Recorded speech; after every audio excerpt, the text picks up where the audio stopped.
On October 11th, the Taylorsville Redwood campus hosted an open house where all students and family were invited to come in and paint.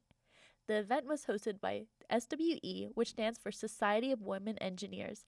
Christina Kinosian, the president of SWE, explains that the group does so much science and math in their day-to-day lives that when they do events, they want to do something more relaxing.